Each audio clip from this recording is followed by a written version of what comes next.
Hello दर्शकों, मैं दिशान गाजी। आप सब देख रहे हैं सारा अधिकार। कांग्रेस महिला अध्यक्ष अनीशा बागुल ने सारा अधिकार से बात करते हुए कहा कि जब कांग्रेस संविधान के बारे में बोलती थी तब भाजपा वाले कहते थे कि वो झूठ बोल रहे हैं, और कांग्रेस पार्टी के लिए कहा कि कांग्रेस पार्टी ही संविधान के खिलाफ है और हम नहीं है। लेकिन गृह मंत्री अमित शाह ने जो डॉक्टर भीमराव अंबेडकर जी के बारे में टिप्पणियां की, उससे स्पष्ट कर दिया कि कौन खिलाफ है। एक बड़े नेता द्वारा ऐसे शब्द नहीं वापरे जा सकते हैं। कांग्रेस ऑफिस पर हुए हमले पर कहा कि वो लोग कमज़ोर है जिन्होंने कांग्रेस ऑफिस पर हमला बोला था। क्या मुद्दा था, क्या कारण था कांग्रेस ऑफिस में तोड़फोड़ करने का, ये सवाल उठाया। ये सवाल भी महिला अध्यक्ष ने उठाया। हम कभी भी बीजेपी कार्यालय में जाकर तोड़फोड़ नहीं करते, बल्कि शांतिपूर्वक तरीके से रैलीज करते हैं। गांधी जी के अध्यक्ष पद के 100 वर्ष पूरे होने जा रहे हैं और ये हमारे लिए गौरव की बात है। और हमें गांधी जी ने सिखाया है कि अगर हमें कोई एक लाफा मारता है तो उसे दूसरा गाल आगे देना चाहिए। इसलिए अगर वो तोड़ेंगे तो हम अपनी लड़ाई जारी रखेंगे। जो टिप्पणी गृह मंत्री अमित शाह ने की है, इस बात पर उनका इस्तीफा देना वाजिब है। देश और दुनिया की तमाम खबरों के लिए देखते रहिए सहारा अधिकार। नमस्कार दोस्तों, मैं आशीष शर्मा, सहारा अधिकार न्यूज़ चैनल में आपका स्वागत है।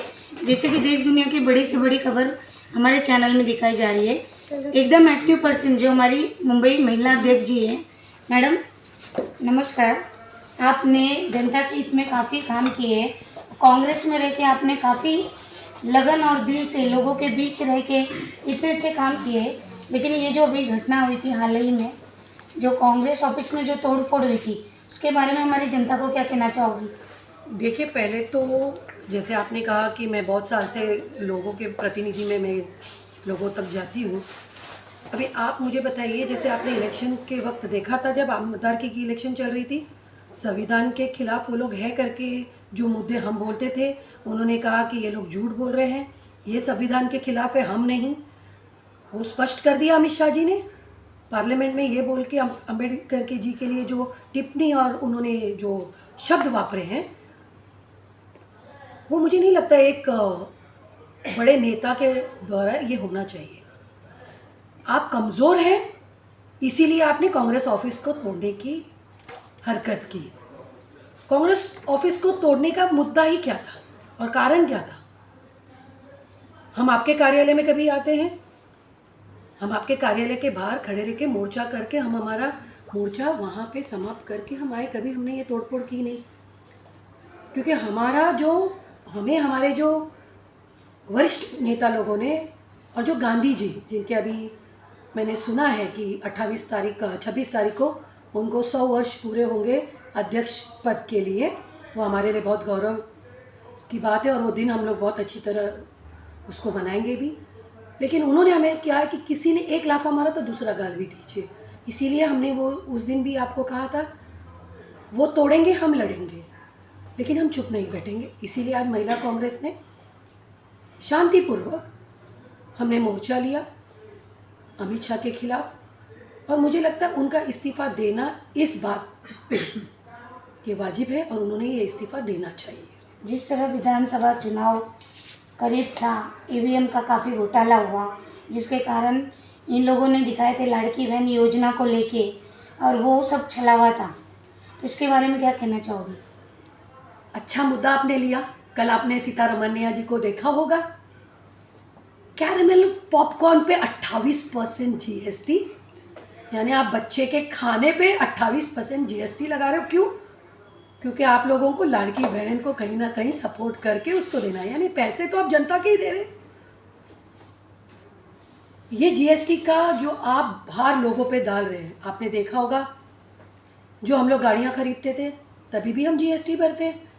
अभी तो उन्होंने 18% जीएसटी उस पर भी लगाया कि अगर हम लोग की जूनी गाड़ी हम बेचने को जा रहे हैं उस पर भी हमें 18% टैक्स भरना है। यानी ये टैक्स के नाम पर ये लोग अपनी जेब भर रहे हैं। इकोनॉमिक भी काफ़ी ख़राब चल रही भारत। इकोनॉमिक तो आप देखिए ना, जब से 2014 से मोदी जी की सरकार आई है, इंडिया आज कौन से स्तर पे जा रही है। आपने न्यूज़ तो आप लोग ज़्यादा देखते हैं हमारे से, आपने देखा कि आज आम आदमी जो सेविंग अकाउंट्स करता था, आज बैंकों में सेविंग अकाउंट मैक्सिमम लोगों ने बंद कर दिया है। आज आपके पास सेविंग अकाउंट्स के नाम पे लोगों के पास कुछ भी नहीं रखा है।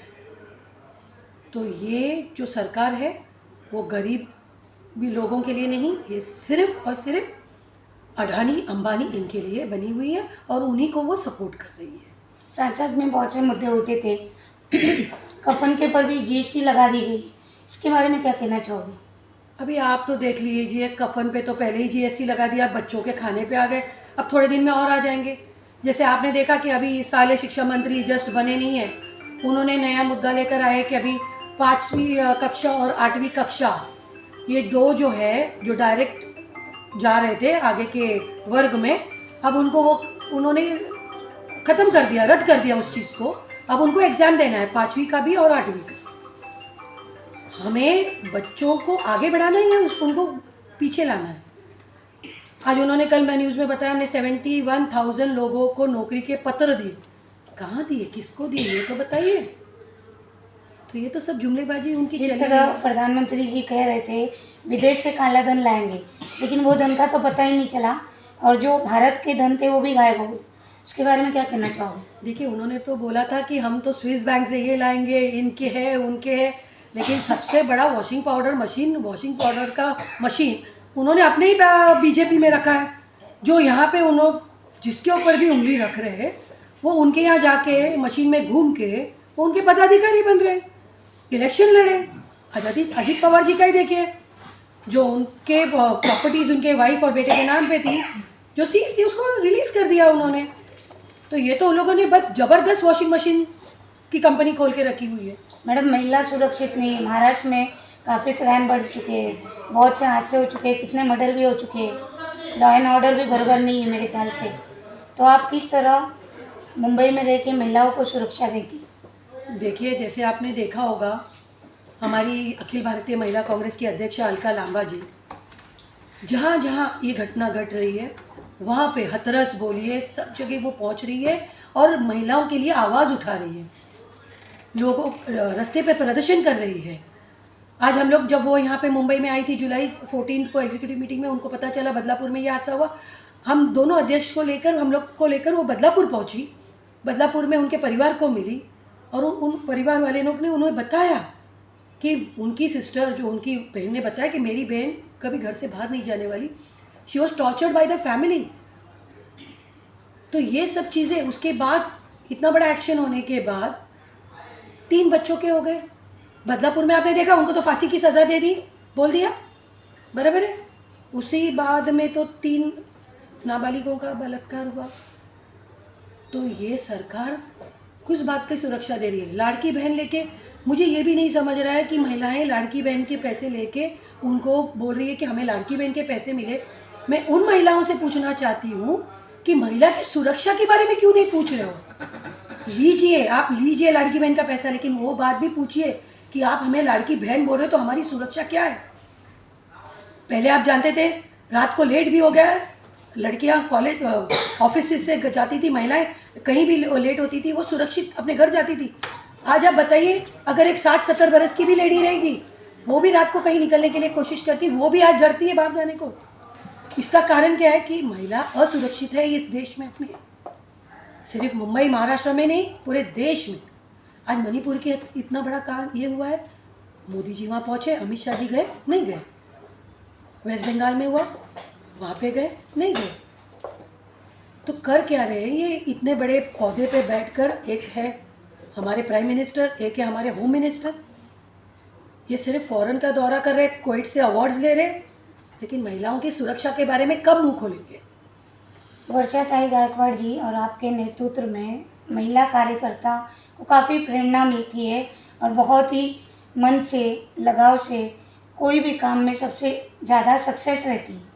तो उनको आगे लाने का जो असली विचार था और जिस भावना से ये लोग आपसे जुड़े हुए हैं, तो उनको किस तरह का एक सम्मान मिल रहा है, उसकी जानकारी दीजिए। देखिए, पहली बात तो हम लोग के लिए गौरव की बात है मुंबई के लिए कि हमारे लिए एक महिला को मुंबई अध्यक्ष का पद दिया गया। और उन्होंने पहले भी साले शिक्षा मंत्री रही है और गायकवाड़ साहब की बेटी है, तो उन्होंने पहले से ही घर से ही राजनीति देखी है।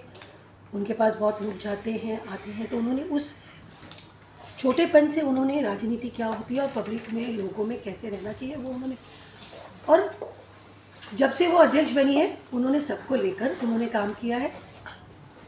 अभी कौन क्या बोलता है वो तो हमेशा आपको मालूम है कि दूसरे लोगों को किसी के ऊपर अच्छा जो काम करता है उस पर टिप्पणी टापनियाँ करते हैं, बस वही है। लेकिन हम लोग सब उनके साथ हैं और हम लोग बहुत मजबूती से कांग्रेस पार्टी को अब आगे के इलेक्शन में बहुत तेज़ी से और बहुत अच्छी तरह हम उसको लाएंगे। जिस तरह ऑफिस में हमला हुआ था, कुछ आपकी महिला स्टाफ भी अंदर थी और जेंट्स जो थे उन लोग बाहर थे, आप लोगों ने कुछ इंश्योरेंस के बारे में सोचा है कि उन स्टाफ को अगर कल को बाई चांस, इस बार तो ये बच गए, अगर कल को कोई घटना होती है तो आप लोग कुछ मैडम से बोल के, वर्षाताई मैडम से बोल के उनके इंश्योरेंस के लिए कुछ आप लोगों के विचार है, कुछ भावना है, ताकि उनके परिवार को कुछ मिल सके? मुझे लगता है आपके प्रेस ने परसों ही वर्षाताई से बात की और वर्षाताई ने प्रेस में बोला गया है कि ये जो भी घटना हुई है वो बहुत शर्मनाक घटना है और हमारी महिला स्टाफ भी अंदर थी और वो हमारी अध्यक्ष, वो ज़रूर ये सब चीज़ों पे सोचेंगी क्योंकि वो है नहीं है, लेकिन हमारी स्टाफ होती हैं, हमारे दूसरे भी जेंट्स स्टाफ होते हैं, तो इनके बारे में तो उन्होंने कुछ सोचा ही होगा। और उन्होंने पुलिस से बात की है, सीपी से अपॉइंटमेंट मांगा था, वो सीपी से बात कर चुके हैं। फिर आगे का भी वो क्या करते हैं उसके ऊपर हम लोग आपको बाद में बता सकते हैं। धन्यवाद। Thank you. जिस तरह हमारी महिला अध्यक्ष जी महिलाओं कार्यकर्ताओं को लेके मुंबई महाराष्ट्र में एकदम जोरों शोरों से मेहनत कर रहे हैं, अपने विचार लोगों के सामने रख रहे हैं, एक उनके अंदर एक ऊर्जा भरने की कोशिश कर रहे हैं ताकि हर गरीब बेबस लाचार उनकी एक आवाज़ बन के लोगों के बीच में खड़े रह के उनको न्याय दिला सके। हमारे चैनल से बने रहिए, हम फिर मिलेंगे आपके साथ। नमस्कार।